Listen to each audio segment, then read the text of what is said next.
Hi, Vice Principal Smith. This is Casey Evergreen. I teach 4th grade here. How are you today? Oh, just fine, Casey.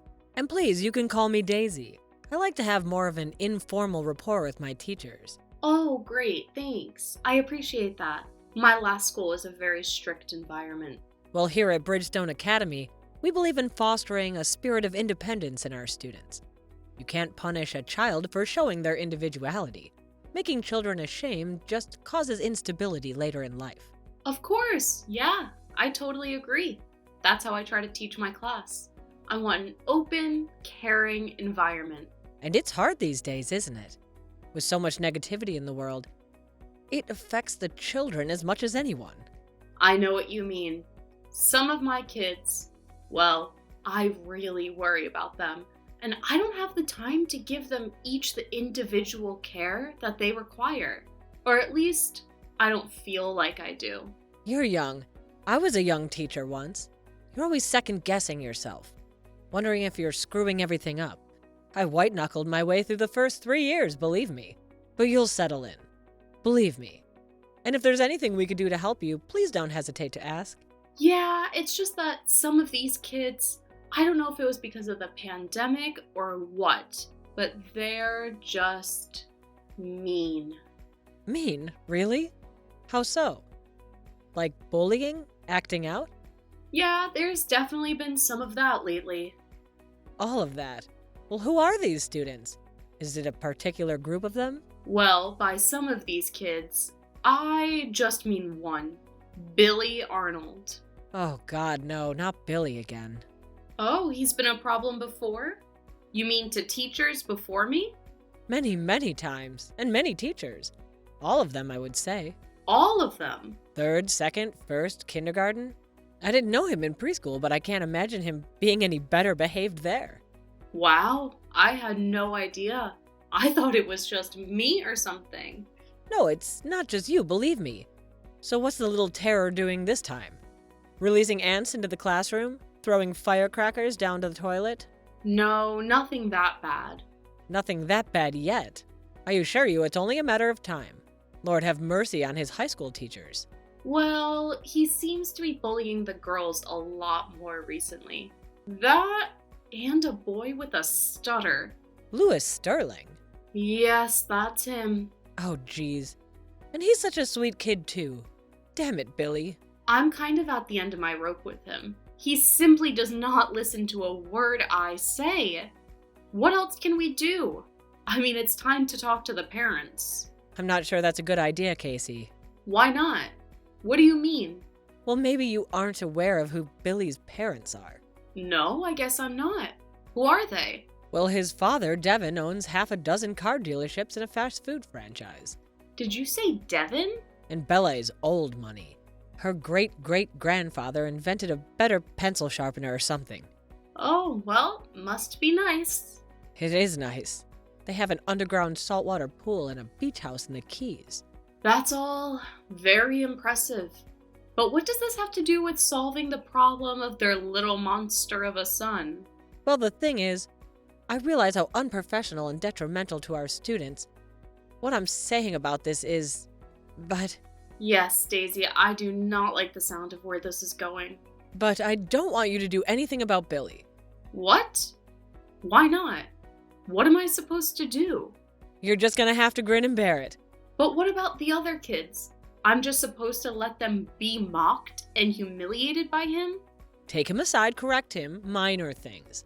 But we can't become too involved in disciplining little Billy.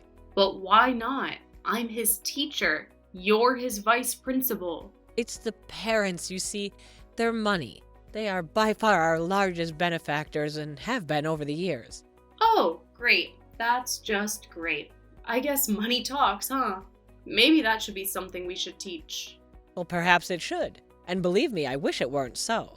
But I've seen what can happen when the Arnolds are offended by a teacher's actions. Something happens? Like what? What happens? Our percentage of funding is cut by double digits for the fiscal year. That gym, it took forever to build. That was because Bella disagreed with how Billy's 2nd grade teacher handled him. So they're basically holding us hostage, right? Discipline our spoiled, rotten child and we'll discipline you right back? Essentially, yes. That does seem to be their pattern. Well, that's wonderful. What am I supposed to do about those girls and Louie? Poor little Louis, I don't know. I don't know how much longer any of us can take. I mean, he's bullying me too. He is bullying his teacher? How so? Last week, he told the entire class that I was pregnant. And when I told him I wasn't, he said I must just be getting fat then. He did not. I regret saying it. Look, just do what you can for the time being. I'll see what I can do from my end, okay? Okay, if you say so. I was never prepared for something like this, Daisy. No one can be prepared for Billy Arnold.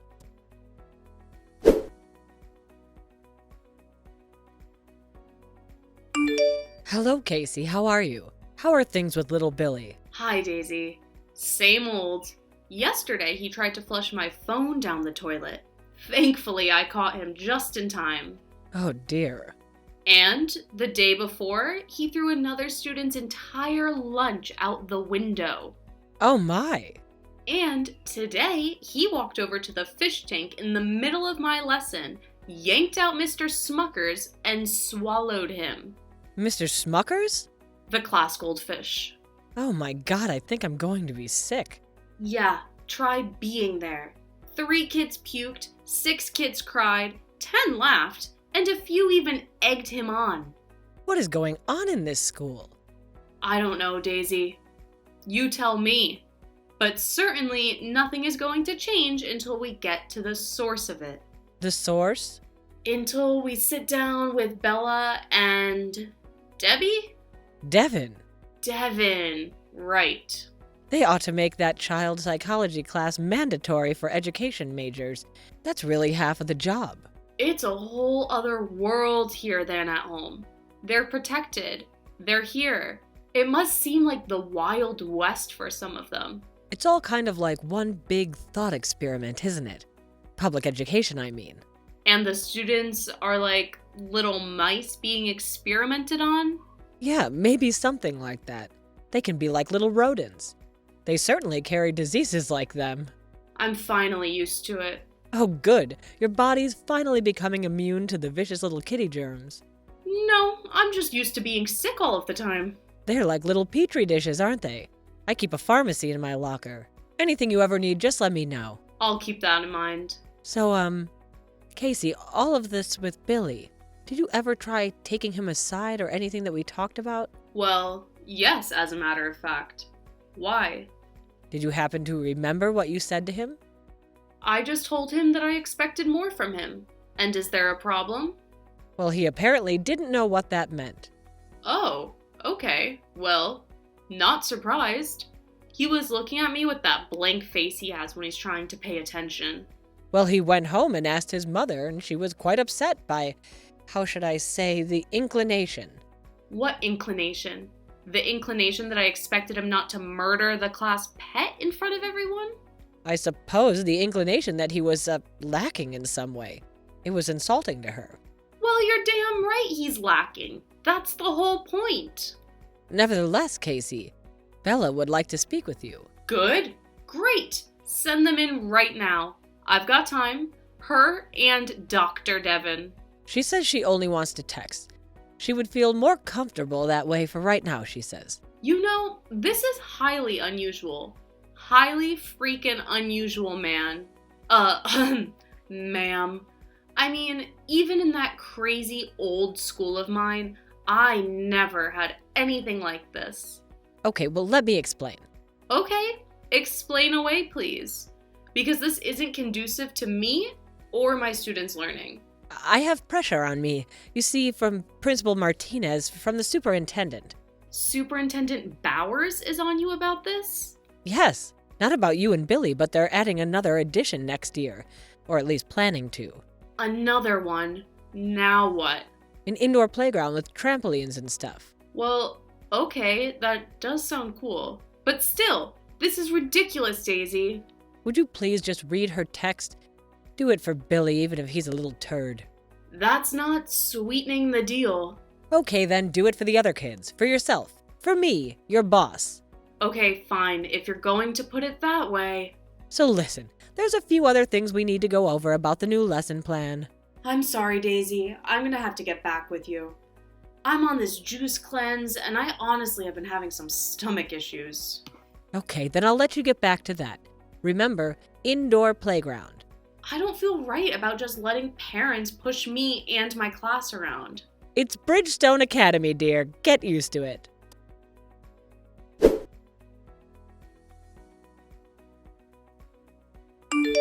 Hello, is this Casey, my son's teacher with a problem? Oh, I'm not so sure about problem, but yes it is. This is Miss Arnold? Please call me Bella. I'm glad I had the right number. Seems like a funny area code.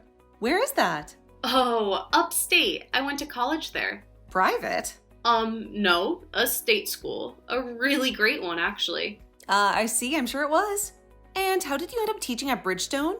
Usually they don't accept people so young and female. Did you have to sleep with that principal guy or something? What? No, ew. That's not how things work here. I was just kidding. That's a strange thing to joke about. Oh, come on, Billy was right about you. Billy, the 4th grader, was right about me? How so? That you've got no sense of humor. You don't know how to have any fun.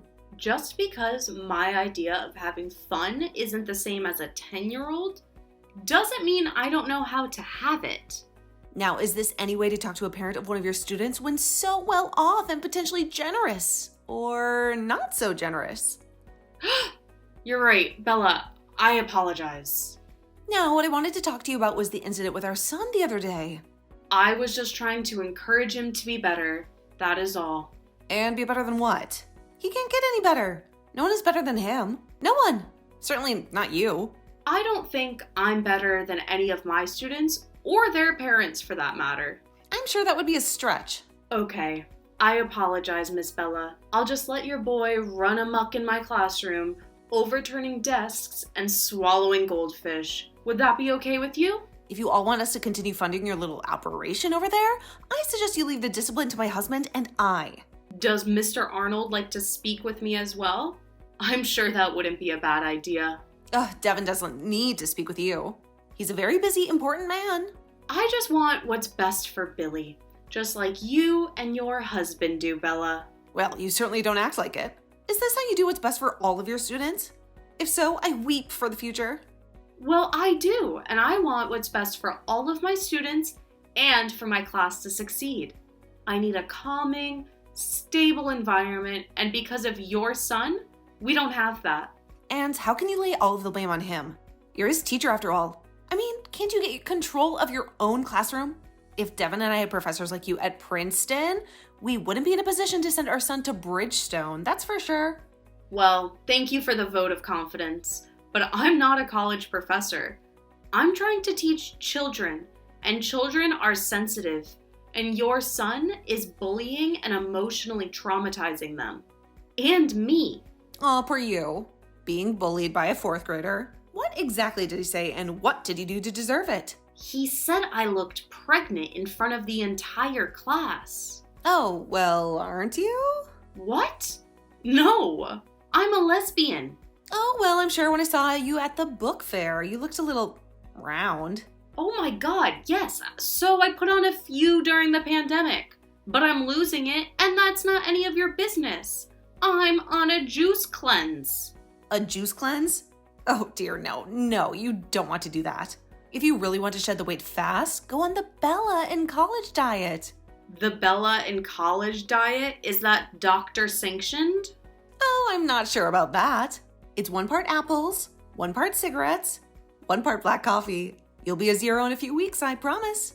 I mean, sure, you'll be starving and uncomfortable all the time. Your breath will be bad and you won't be able to sleep due to the terrible pain. But you'll look great. And hey, my son won't make fun of you anymore. Okay, I think we need to take a different approach to all of this.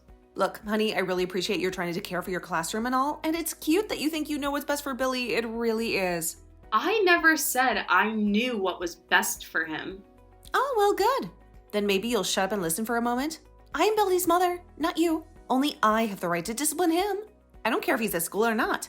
So unless he burns the place down, I don't want to be bothered by these petty little incidents anymore. Petty incidents? He tried to flush my phone down the toilet. Well, he's anti-technology. You can't hold that against him. I mean, all you hear these days is kids are addicted to their phone, so what does my son do?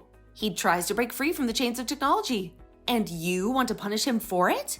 Well then, why doesn't he flush his own phone down his own toilet? You can't predict when such a righteous act will be inspired. And the goldfish? Was that an inspired act of righteousness? Well, in some cultures, yes. The ceremonial swallowing of the glass goldfish is a societal rite. My son was simply paying homage to world culture.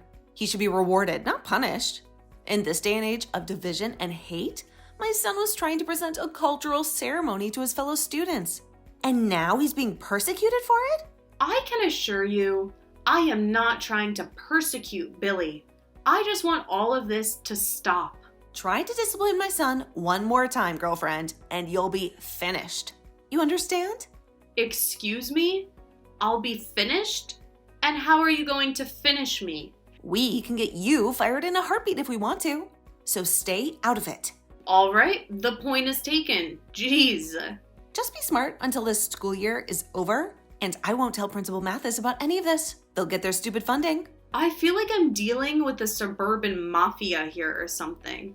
Yeah, you should think of it like that. Actually, that's pretty good. I like that I'm going to have to tell Devin that one. So, how am I supposed to relate to him, though? What do you mean relate? Why would you need to relate to him? Well, like say, if something happens, something non-discipline related, and I need to take him aside to tell him something, what if he takes it wrong, misconstrues it, and you get the impression I was somehow disciplining him again when I wasn't? Well, I suppose you should always have a witness then now, shouldn't you? Okay, fine, Bella. Thank you very much. But I need to go use the restroom. It's the juice cleanse. I'm telling you, doll. Apples, cigarettes, and black coffee. Well, I'll be sure to stop by the Quick Mart on my way home for dinner then.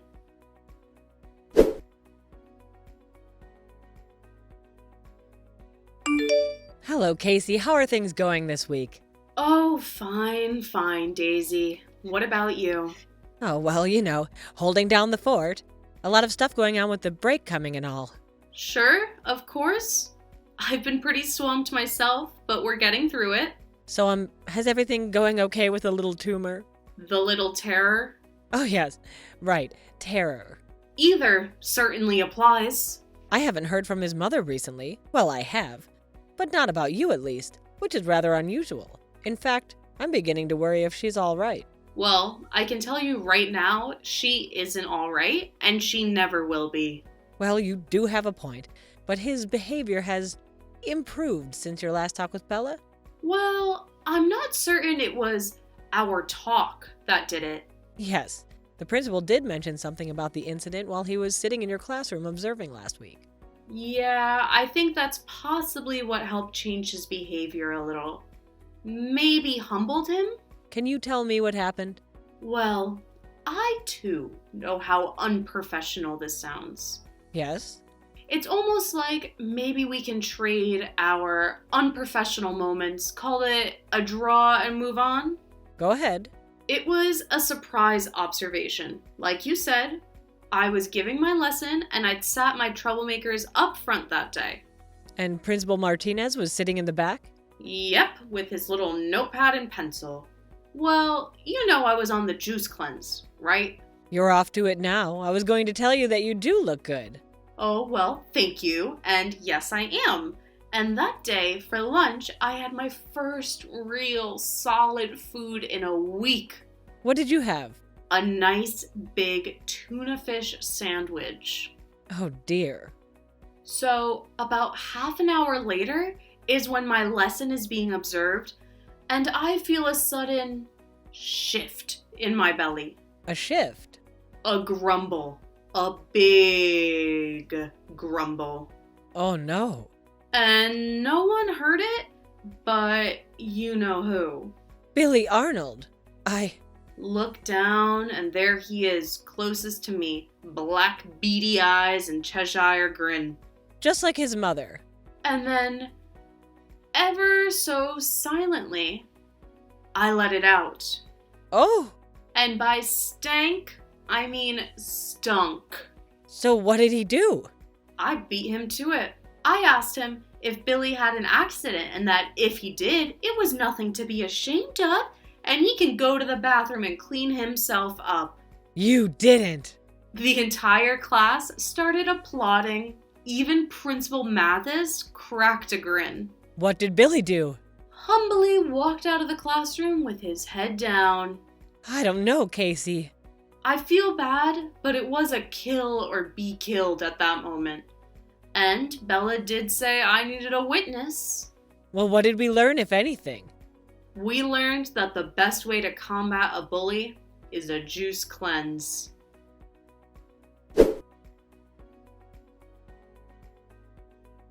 Billy never told his parents about Casey blaming him for her mid-lesson fart, thinking it would be a stretch for them to even believe.